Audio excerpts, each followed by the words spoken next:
I swear these billionaires spent more money trying to stop Mamdani than they would have been taxed. And he still won. This race was what you needed to see to understand that we're not cooked, no matter how nasty things get. This race is one of many steps to come. Realize that Mamdani's win happened with very little support from the Democratic Party. They told us that he wasn't electable, that his platform was unreasonable. But clearly, their support didn't matter. Mamdani, he proved that he's electable by getting enough votes to win. He won through the power of the collective, and that should be the thing that gives you hope. There are more of us than there are of them, and sometimes it doesn't feel like it, right?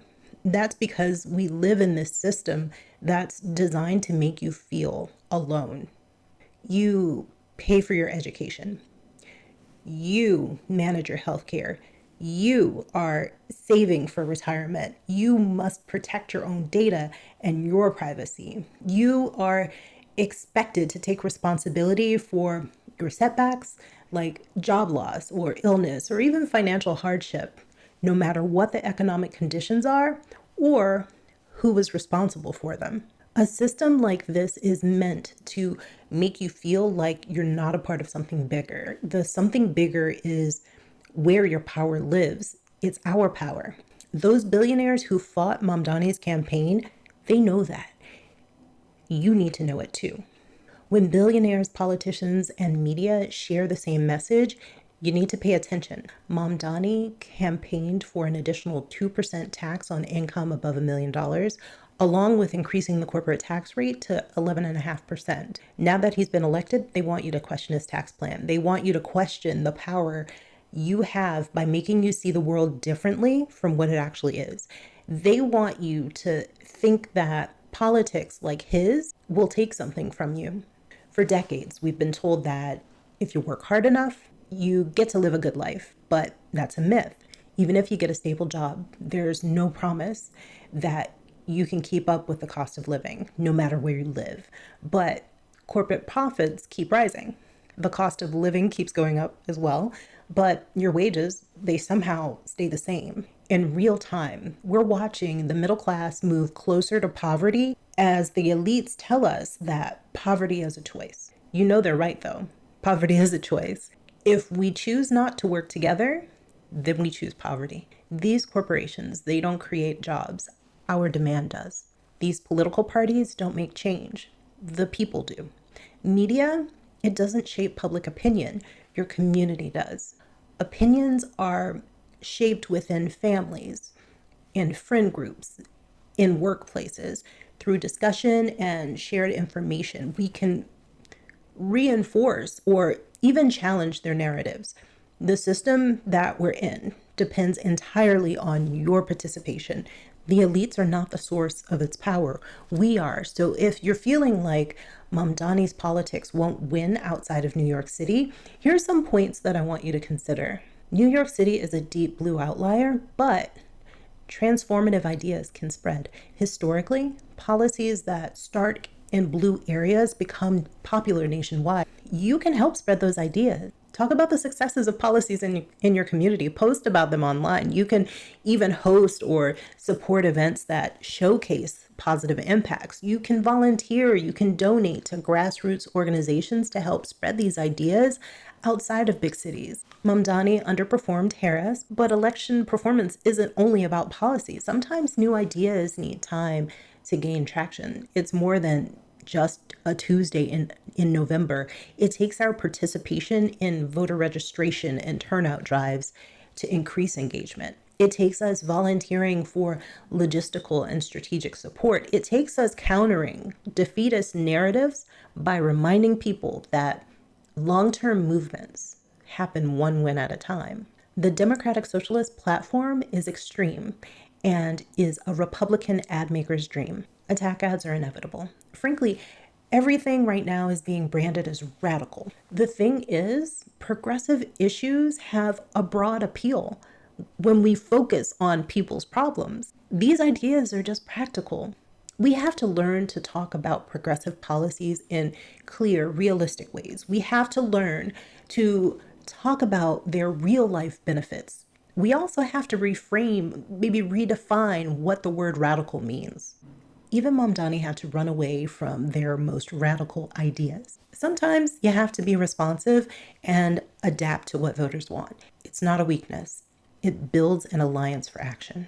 We should encourage candidates to listen to their electorate. We also want to be a part of an engaged electorate, so participate in town halls and surveys when they come available. Mamdani relied on a highly educated, high-income electorate to win, but Democrats need to make inroads with working class voters. Progressive policies help working people. It just takes outreach to help working people understand that. Be an advocate. Talk about it wherever you are. Debunk misconceptions and share stories about how these policies impact working class lives. Mainstream Democrats ran authentic campaigns and won big without being socialists. As the Democrats shift their policies further away from the working class, people have become disillusioned with them. Now they tend to win once things are absolutely terrible. Thus, this Tuesday's wins. The progressive playbook is a winner. It's the one 47 used for his 2015 campaign. We have to demand that Democratic leaders pilot progressive ideas so they can win on policy, not pain. The far left doesn't flip swing seats. Political change takes time. The Heritage Foundation is proof of this. It took them over 40 years to get to where they are today. Early losses don't mean that progressive ideas can't win swing states. We have to stay engaged through setbacks. We have to support candidates and causes between election cycles. While living in Florida, I saw the Republicans do this very well. They were always engaged. Even events that felt kind of random, they turned out in big numbers. Democratic voters outside NYC are not socialists. It's about reform, not ideology. Voters want progressive solutions when they're framed as practical reforms to fix actual problems.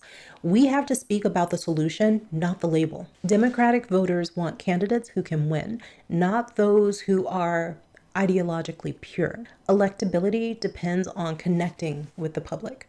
Support and promote candidates who offer clear, authentic visions. Push party leaders to include fresh ideas and new candidates through petitions and town halls and primaries. Democratic voters want the party to become more moderate. There has been so much moderation that the left feels like the right. Every candidate feels wishy-washy. We need bold candidates, and they need to be supported by a strong grassroots movement. The message of this video is super simple. The power of the collective is immense. We just have to use it. Mamdani's win is just what we needed to see. It showed us that if we work together, we can make a change. In a moment, I'm going to share with you an example of subtle influence that I hope to see more of in the future. It's about what's going on with air traffic in the US right now. Mamdani has a long road ahead, but have you seen his transition team? Oh my gosh. If you're new here, hi, my name is Kina. I talk about hard things with a soft voice. Thank you to everybody who supported my channel by buying a coffee or leaving a comment or sharing my videos or even just turning on notifications after you've subscribed. You keep me going. If you've been here for a while, you know that I've been on a journey to divest from companies that don't align with my values. That involved things like no more shopping with certain online retailers that seem to have everything you need, and exploring new ways to use my technology. I also share things that I've used to replace those companies with, like replacing Gmail with Proton Mail. Well, Proton is having this big sale on its services right now, and the unlimited plan actually bundles access to all Proton services, and that includes its VPN, its password system, Proton Mail, and Proton Drive. And right now you get 50% off. And these are the kind of gifts that I'm giving this holiday season. Here's the video that I mentioned earlier. What I like about this video is that it's not political, but it definitely has influence. Whenever I feel downhearted, I remind myself that I don't have to reach millions of people to spread a message. One phone call can start something big. At the end of this video that I'm going to play next, I'm going to leave you a rabbit hole that you can dive into. So I'll say bye for now.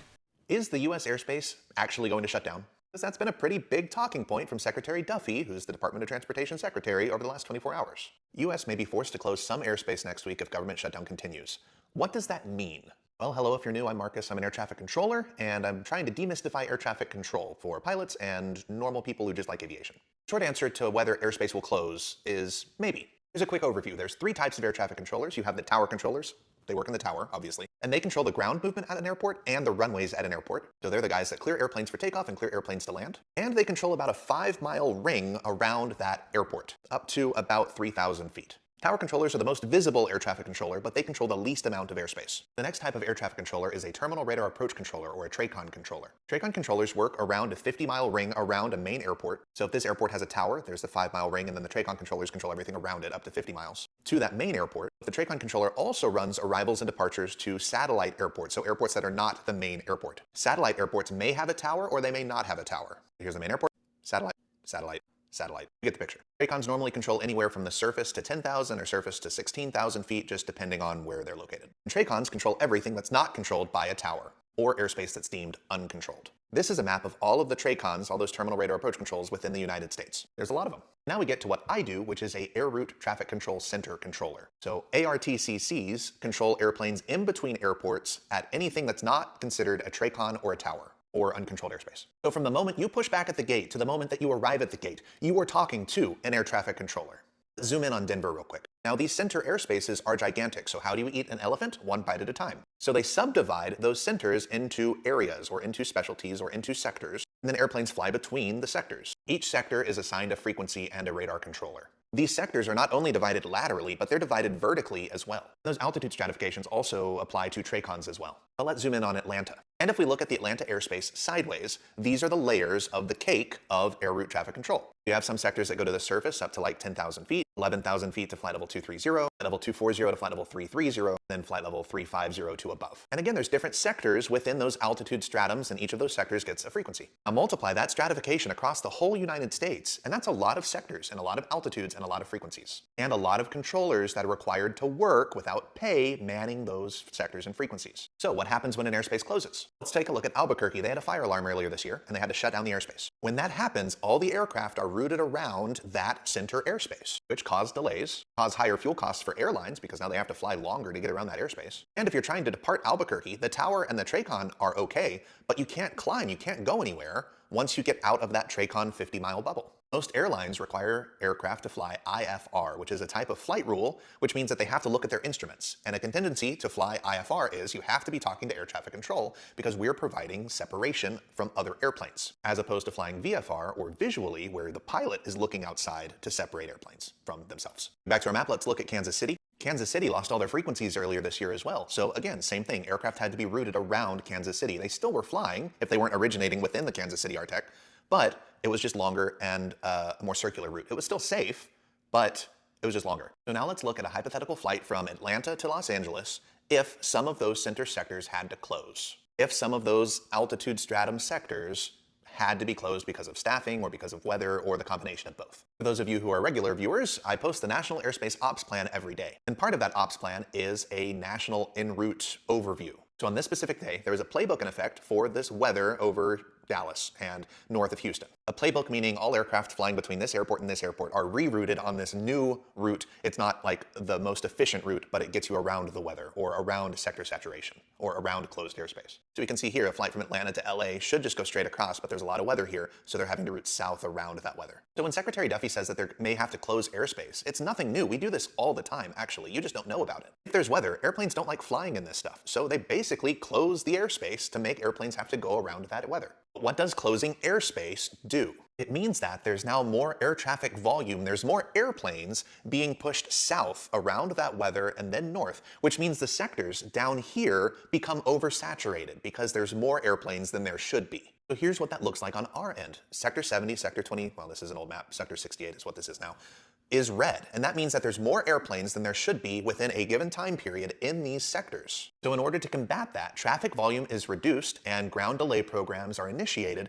to hopefully help reduce the amount of aircraft volume flying within these sectors, because now everybody's flying through these sectors. Even though weather in Atlanta may be beautiful, weather in Los Angeles may be beautiful, you get a 3-hour delay in Atlanta. And you're like, why is that? Well, it's because there's so many airplanes flying around this weather, flying around closed airspace, that there's no room for your airplane to fly through this airspace yet. So when the FAA says they're reducing flights for safety, that's why. They're either going around weather, they're going around congested airspace, or they're trying not to make the airspace more congested than it already is. So all that to say, closed airspace is not the end of the world. Closing airspace is actually pretty routine. The media and the politicians are just using this as a way to stir up animosity and anxiety amongst the flying public to try and get their form of budget or their form of political prowess passed. Could airspace close because there aren't enough air traffic controllers? Yes. Does having a lack of air traffic control at a facility make that airspace less safe? Well, unless there's none, then no. Does a controller going to work who's distracted by how am I going to pay my mortgage or how am I going to buy food make the airspace less safe? Most of the controllers that I know would rather call in sick than show up to work fatigued and distracted and potentially have an error. And ultimately, that's why these airspaces would shut down, because controllers don't want to risk the safety of the national airspace system because they're distracted because of this government shutdown.